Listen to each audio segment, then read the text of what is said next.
Hi hello traders, welcome to Naz council. நாளைக்கு ஒரு medium impact news இருக்குது. So skip பண்ணாமல் பாருங்கள். அந்த நியூஸில் மார்க்கெட் எப்படி இம்பேக்ட் ஆகும், எதெல்லாம் முக்கியமான லெவலுங்கிறத கிளியராக சொல்லியிருக்கேன். லாஸ்ட் வரைக்கும் பாருங்கள். ஸோ நாளைக்கு வந்து பார்த்திங்கன்னா ஒரு 10 AM RBI interest rate decision இருக்குது. ஸோ நாளைக்கு வந்துட்டு ஒரு மீடியம் இம்பேக்ட் நியூஸு கரெக்டாக 10 மணிக்கு மார்க்கெட் அந்த டைமில் பயங்கர ஒரு மூமெண்ட் கொடுக்கறதுக்கு பாசிபிலிட்டிஸ் இருக்குது. பிகினராக இருந்தீங்கன்னா அவாய்ட் பண்ணிக்கோங்க. லாஸ்ட் டைம் வந்து பார்த்திங்கன்னா February 7 ரெப்போ ரேட்டை வந்துட்டு ரெடியூஸ் பண்ணியிருந்தாங்க. 6.50லேருந்து 6.25 0.25 பாயிண்ட்ஸ் வந்துட்டு கம்மி பண்ணியிருந்தாங்க. இதனால் என்ன பெனிஃபிட்னா, ஹோம் லோன், கார் லோன், இந்த மாதிரி லோன் ஏதாவது பர்சனல் லோன்னா எடுத்திருந்தீங்கன்னா ஆர்பிஐ வந்துட்டு பேங்க்கு கொடுக்குற இன்ட்ரெஸ்ட் ரேட்டை 25 பாயிண்ட்ஸ் கம்மி பண்ணதுனால பேங்க் வந்துட்டு கிளைண்ட்டுக்கு அவங்களோட கஸ்டமர்ஸ்க்கு கம்மி பண்ணி கொடுக்கணும். இன்கேஸ் யாராவது லோன் வாங்கியிருந்தீங்கன்னா ஸோ பேங்க்கில் போய்ட்டு அப்ரோச் பண்ணுங்கள், ஒரு மெயில் பண்ணுங்கள், ஒரு லெட்டர் எழுதி கொடுங்க. ஸோ இன்ட்ரெஸ்ட் ரேட்டு கரண்ட்டாக என்ன ரன் ஆகிட்டுருக்கு, ஸோ ஆர்பிஐயில் கம்மி பண்ணியிருக்கிறாங்க, அதனால் நமக்கு நாங்களும் ரெகுலராக பே பண்ணிகிட்ருக்கோம், அதனால் இன்ட்ரெஸ்ட் ரேட்டு கொஞ்சம் கம்மி பண்ணுங்கன்னு சொல்லிட்டு ரெக்வஸ்ட் லெட்டர் கொடுத்தீங்கன்னா உங்களுக்கு கம்மி பண்ணுவாங்க. அவங்களா மேனுவலாக அவங்களே கம்மி பண்ண மாட்டாங்க. நீங்கள் ரெக்வஸ்ட் லெட்டர் கொடுத்தா மட்டும்தான் கம்மி பண்ணுவாங்க. ஸோ நாளைக்கு இன்கேஸ் 6.25 இப்போது இருக்குது, இதுலேருந்து ஒரு 25 பாயிண்ட்ஸ் கம்மி பண்ணுறதா எக்ஸ்பெக்ட் பண்ணுறாங்க. இன்கேஸ் அது கம்மி பண்ணாங்கன்னா இன்னமும் உங்களுக்கு இன்ட்ரெஸ்ட் லோன் ரேட் கம்மியாகும். இது கம்மியானுச்சுன்னா மார்க்கெட்டுக்கு ஒரு பாசிட்டிவ் நியூஸ் தான். இன்கேஸ் 6.25ங்கிறது அன்சேஞ்சாகவும் இருந்தாலும் அது ஒரு மார்க்கெட்டுக்கு ஒரு பாசிட்டிவ் நியூஸ் தான்.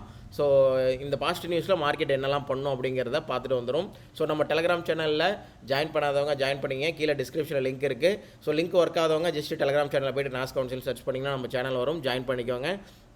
ஸோ இன்றைக்கி ஒரு அப்டேட்லாம் வந்துச்சு. ஸோ பிரேக்கிங் நியூஸ், அதோட மூமெண்ட்டு 203லேருந்து 207 வரைக்கும் மூமெண்ட் கொடுத்துச்சு. ஸோ நம்ம 120க்கு அப்டேட் பண்ணோம். அதுக்கப்புறம் 203லேருந்து 207 வரைக்குமே மார்க்கெட் போணுச்சு ஒரு பாசிட்டிவ் நியூஸ்னால. ஸோ இந்த மாதிரி அப்டேட்ஸ்லாம் கிடைக்கும், டெலகிராம் சேனலில் ஜாயின் பண்ணிக்கோங்க. ஸோ நாளைக்கான வியூ பார்ப்போம். நிஃப்டி ஸோ நாளைக்கு ஓவராலாக கேப் டவுன் ஆகிடுச்சுன்னா மேக்ஸிமம் கேப் அப் ஆகிறதுக்கு பாசிபிலிட்டிஸ் இருக்குது. கேப் டவுன் இல்லை, மேக்ஸிமம் கேப் அப் ஆகிறதுக்கு பாசிபிலிட்டிஸ் இருக்குது. இன்கேஸ் கேப் அப் ஆச்சுன்னா, ஸ்ட்ரைட்டாக கேப் அப் ஆச்சுன்னா, இந்த கேப்பை ஃபில் ஆச்சுன்னா இந்த 4 hour சப்ளைலேருந்து மார்க்கெட் ஃபால் ஆகிறதுக்கு பாசிபிலிட்டிஸ் இருக்குது. டைரெக்டாக இப்போ 22,547 இருக்குது. கேப் அப் ஆச்சுன்னா கரெக்டாக இந்த பாடியில் ட்ரிகர் ஆகி அப்படியே ஒரு ஃபால் கொடுத்து இந்த இடத்துல வந்து நிற்கிறதுக்கு பாசிபிலிட்டிஸ் இருக்குது. இது நாளைக்கான வியூ. கேப் அப் ஆகிடுச்சுன்னா இந்த சப்ளை ஒர்க் ஆகிறதுக்கு பாசிபிலிட்டிஸ் இருக்குது. ஓகேவா? ஸோ ஒரு ஹையர் டைம் ஃப்ரேமோட சப்ளை கண்டிப்பாக அங்கேருந்து ஒரு சின்ன ஃபால் கொடுக்கறதுக்கு பாசிபிலிட்டிஸ் இருக்குது. இல்லை மார்க்கெட் நியூட்ரலாக ஓப்பன் ஆகுது அப்படின்னா, ஒரு சின்ன கேப் அப் ஆகுது அப்படின்னா, ஸோ இந்த சப்ளை பிரேக் அவுட் பண்ணி இங்கே ஃப்ளிப் ஜோன்லேருந்து ஆர்டர் எடுத்து மறுபடியும் இந்த சப்ளை போகிறதுக்கு பாசிபிலிட்டிஸ் இருக்குது. ஸோ நிஃப்டியோட வியூ இது தான். மார்க்கெட் மேலே போகிறதுக்கு பாசிபிலிட்டிஸ் இருக்குது. ஏன்னா இப்போ நிற்கிறது ஒரு கேப்பில் நின்றுட்டு இருக்குது. ஓகேவா? ஸோ கேப்பில் நின்றுட்டு இருக்குது. எக்ஸாக்டாக வந்து பார்த்திங்கன்னா நம்மளோட ஸ்டூடெண்ட்ஸ்க்கு தெரியும், எப்போதுமே அந்த ஒரு கேப் அப் கேப் டவுன் வருதுன்னா அந்த 315 கேண்டில் ரொம்ப இம்பார்ட்டண்ட்டாக ஒர்க் ஆகும். இது எக்ஸாக்டாக பேங்க் நிஃப்டியில் ட்ரிகர் ஆனிச்சு, நிஃப்டியில் ட்ரிகர் ஆகலை. ஸோ மறுபடியும் கண்டினியூஷன் ட்ரேடு வந்து பார்த்திங்கன்னா அதுவுமே ட்ரிகர் ஆகாமல் போயிடுச்சு. ஸோ ஓவராலாக இன்றைக்கி என்ட்ரிங்கிறது கிடைக்கல, அப்படியே மார்க்கெட் போயிடுச்சு.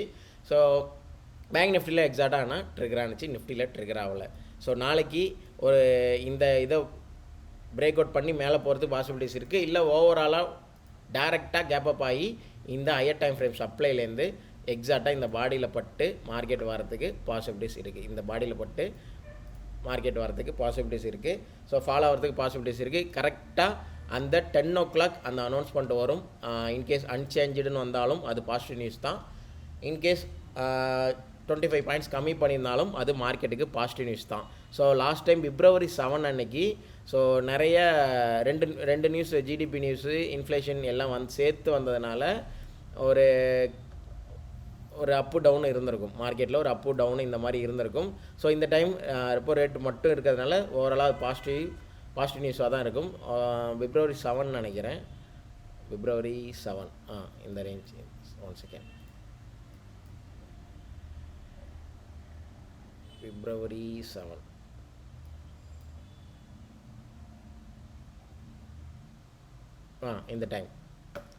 இந்த டைம் தான் அது. ஸோ February 7 கரெக்டாக 9:15 இந்த ஏரியாவை பார்த்துக்கங்க. ஸோ அந்த கரெக்டாக அந்த positive news repo rate announce பண்ண டயத்தில் இந்த மூமெண்ட் இருந்துச்சு. கரெக்டாக ஒரு 150 பாயிண்ட்ஸ் கிட்ட மேலே போச்சு. ஸோ ஜிடிபி, இன்ஃப்ளேஷன் எல்லாம் இருந்ததுனால இந்த கரெக்ஷன் இருந்துச்சு. நாளைக்கு ஒரே நியூஸ் மட்டும் இருக்கிறதுனால ரேலி கொடுக்கறதுக்கு பாசிபிலிட்டிஸ் இருக்குது. இது அப்படியே வந்து பார்த்திங்கன்னா last time same repo rate வந்த அந்த மொமெண்டம் தான் இந்த நான் பாக்ஸ் பண்ணியிருக்கிறது. ஸோ இது அனௌன்ஸ் பண்ணப்போ இந்த மொமெண்டம். ஸோ நாளைக்கு சேம் மேக்ஸிமம் பாசிட்டிவ் நியூஸ் தான். ஸோ அதனால் ஒரு ரேலி அந்த 10 o'clock ஒரு ரேலி கொடுக்கறதுக்கு தான் பாசிபிலிட்டிஸ் இருக்குது.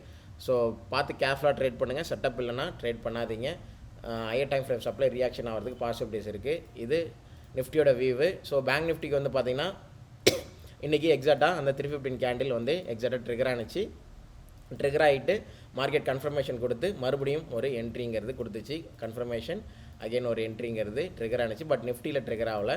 ஸோ மறுபடியும் கண்டினியூஷன் ட்ரேடுன்னு வந்து பார்த்திங்கன்னா இந்த அடுத்த கண்டினியூஷன் ட்ரேடு இது. இன்கேஸ் டவுன் ஆச்சுன்னா இந்த டிமாண்ட் நல்லா ஒர்க் ஆகும். ஸோ டவுன் ஆகிறதுக்கு பாசிபிலிட்டிஸ் இல்லை. ஏன்னா இதுலேயும் கேப்பை போயிட்டு ஃபில் பண்ணி ஆகணும். ஸோ இதுலேயும் வந்து மார்க்கெட் வந்து பார்த்திங்கன்னா கேப்பை போயிட்டு ஃபில் பண்ணி ஆகணும்.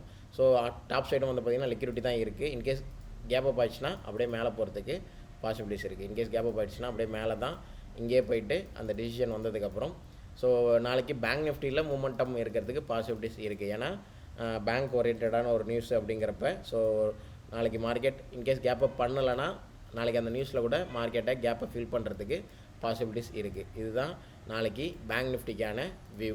ஸோ இன்ட்ராடே ஸ்டாக்ஸ்னு வந்து பார்த்திங்கன்னா ஓவராலாக பவர் கிரிட்டு வந்து ஒரு இன்ட்ராடே ஸ்டாக்ஸ் ஒரு வியூ கிடச்சிருக்கு.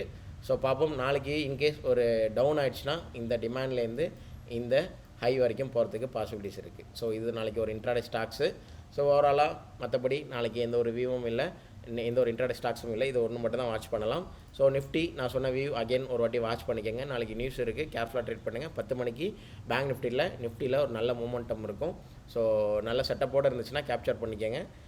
செட்டப் இல்லைனா ஜஸ்ட் அவாய்ட் பண்ணிக்கோங்க. So thank you and bye.